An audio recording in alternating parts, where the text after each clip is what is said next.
Hi అండి, hello, నమస్తే. నేను మీ అంజలి. ఈరోజు మా ఇంట్లో సాంబార్ రైస్ చేస్తున్నాను. మీరు కూడా చూసేయండి. సాంబార్ రైస్కి కావాల్సిన కూరగాయలు: క్యారెట్, సొరకాయ, టమాటో, ఆనియన్స్, పచ్చిమిర్చి, గుమ్మడికాయ ముక్కలు, నానబెట్టుకున్న బియ్యము, కందిపప్పు. ఒక గ్లాసుకి అరగిద్ద కందిపప్పు వేసాను అనమాట. ఒక గ్లాసు రైస్కి అరగిద్ద కందిపప్పు వేసాను. మీరు కూడా చూసేయండి. నా స్టైల్లో నేను చేస్తున్నాను. ముందుగా ఆయిల్ వేసుకుందాము.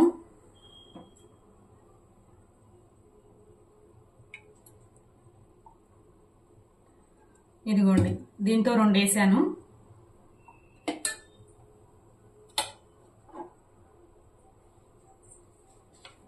తర్వాత ఆనియన్స్ వేసుకుంటాను.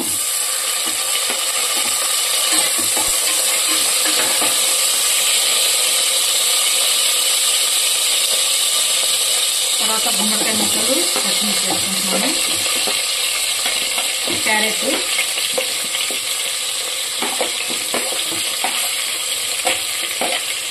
టమాటాలు, సొరకాయ ముక్కలు తర్వాత వేస్తాను.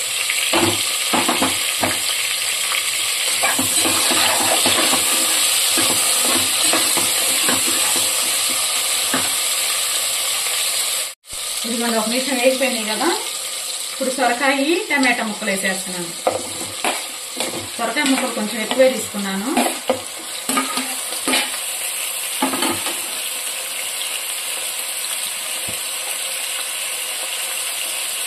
ఇదిగోండి, కొంచెం పసుపు వేసుకుంటున్నాం.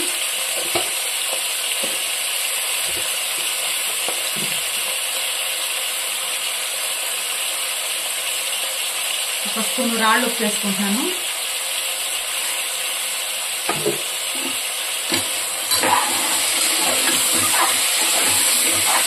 ఇది ఒకసారి అలా కలబెట్టుకొని మూత పెట్టేసుకున్నాము. కొంచెం మగ్గనిచ్చి అప్పుడు రైస్ వేసుకున్నాము.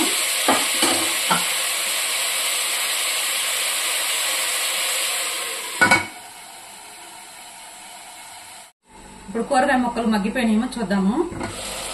అది కొన్ని మగ్గిపోయినాయి కదా. ఒకసారి కలబెట్టుకున్నాం. తక్కువ కూరగాయలతో కూడా చేసుకోవచ్చు అనమాట. ఎక్కువ లేకపోయినా కానీ మన ఇంట్లో ఉన్న కూరగాయలతోటి మనం సాంబార్ రైస్ చేసుకోవచ్చు. ఇదిగోండి, ఇప్పుడు కందిపప్పు, రైస్ నానబెట్టుకుంది మొత్తం వేసేస్తాము.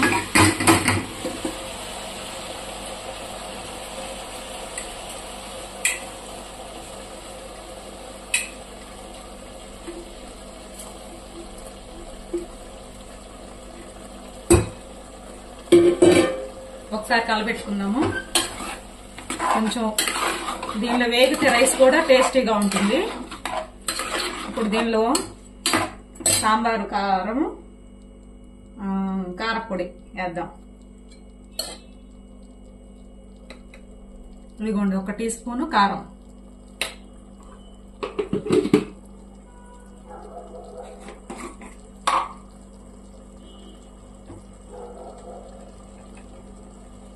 ఇదిగోండి, దీంతో 2 స్పూన్లు వేసుకున్నాను సాంబార్ పొడి. ఇదిగోండి సాంబార్ పొడి. ఇది చాలు, ఎందుకంటే రైస్ కొంచెమే ఉంది కదా, కూరగాయ ముక్కలు ఎక్కువ ఉన్నాయి. ఆ మాత్రం చాలు, మరి ఎక్కువ ఘాటుగా ఉన్నా బాగోదు. ఒకసారి కలబెట్టుకుందాము. కొంచెం రైస్ ఇలా ఆయిల్ వేగితే కూరగాయలు బాగుంటుంది.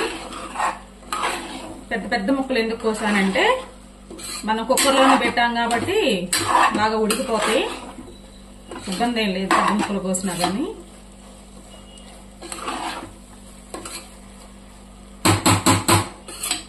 ఒకసారి మగ్గనిద్దాము. మూత తీసి చూద్దాము రైస్ ఎలా ఉందో. ఇలా అయింది. శుభ్రంగా కొంచెం వేగింది కదా. ముందే తీసి పెట్టుకున్న చింతపండు రసం, ఉసిరికాయ సైజ్ అంతా చింతపండు తీసుకొని పిండి పెట్టుకున్నాను. ఆడుగుంది రాకుండా కొంచెం చేసేసాను. నేను ఈ గ్లాస్ తోటి రైస్ పోసుకొని ఈ సగం గ్లాస్ తోటి కందిపప్పు పోసా. ఈ గ్లాస్ రైస్ దీంట్లోనే సగం కందిపప్పు పోసా. ఇక్కడికి ఈ గ్లాస్ తో 5 గ్లాసులు వాటర్ పోస్తా. 1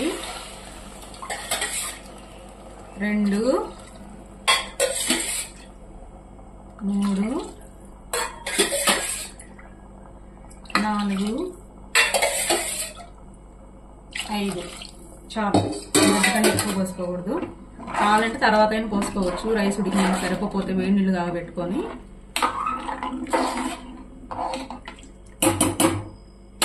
ఇందాక కొంచెం ఉప్పు వేసుకున్నాం కదా, మళ్ళా ఇంకొంచెం ఉప్పు వేస్తున్నాను. ఇదిగోండి వేస్తున్నాను.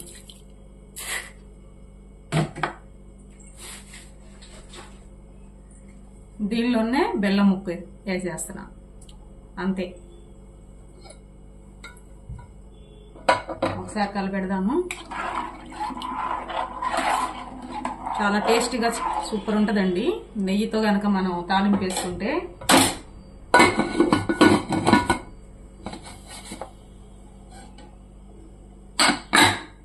మూడు విజిల్స్ రావాలి.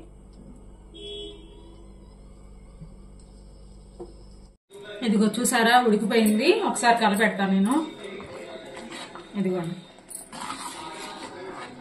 ఇలా ఉండాలి. ఇంక దీన్ని ఏం ఇలా తాలింపు వేసుకోవటమే. ఇలా మెదిగితే ఇవన్నీ మెదిగిపోతాయి.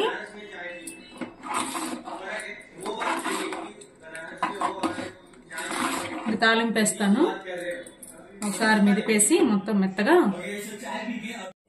ఇప్పుడు సాంబార్ రైస్ తాలింపు వేసుకోవడానికి నేను రైస్ కుక్కర్ పెట్టుకున్నాను. దీనిలో 3 టీ స్పూన్లు నెయ్యి వేసుకుంటున్నాను. కొంచెం నెయ్యి ఎక్కువ ఉంటేనే టేస్టీగా ఉంటుంది.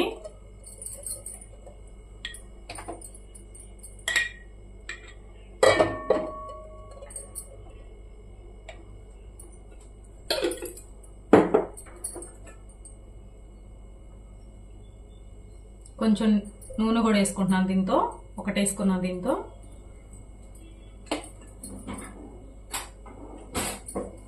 ఒకసారి అలా పెట్టుకొని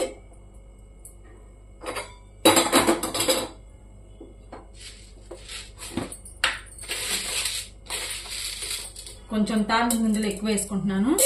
మా అబ్బాయి అడిగాడు కాబట్టి. ఇంకో మూడు వేసుకుంటున్నాను.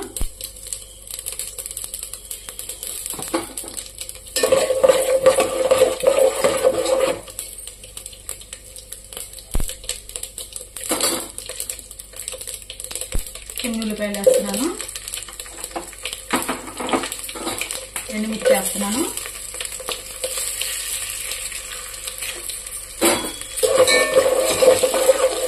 వేగిపోయింది కదా, కరివేపాకు వేసుకుంటాను. జీడిపప్పు కూడా వేసుకుంటున్నాను.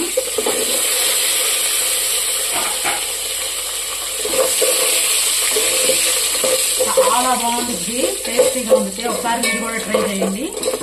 ఒక ఆమ్లెట్ కానీ వడియాలు కానీ వేయించుకొని పక్కన పెట్టుకొని తింటుంటే చాలా టేస్టీగా ఉంటుంది.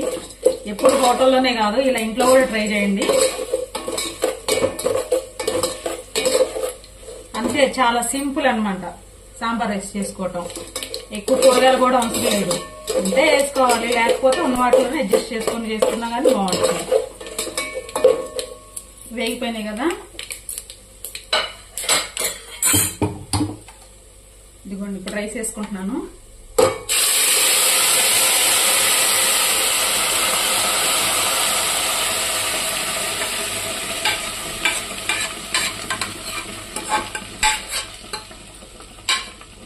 అక్కడక్కడ ముక్కలు తగిలినా ఇబ్బంది ఏం లేదు. సొరకాయ ముక్కలు కానీ, క్యారెట్ కానీ, ఇదిగోండి సొరకాయ ముక్క కూడా బాగుంటుంది టేస్ట్. చాలా టేస్టీగా కూడా ఉంటుంది.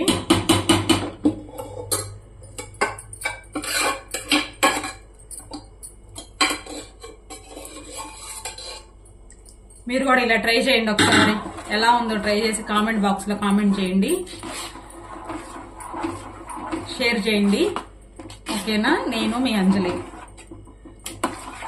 చాలా బాగుండిద్దండి ఇది. ఇదిగోండి చూడండి ఎంత బాగుండిద్దంటే, మినిమం ఇది 5-6 తినొచ్చు అనమాట ఈ రైస్.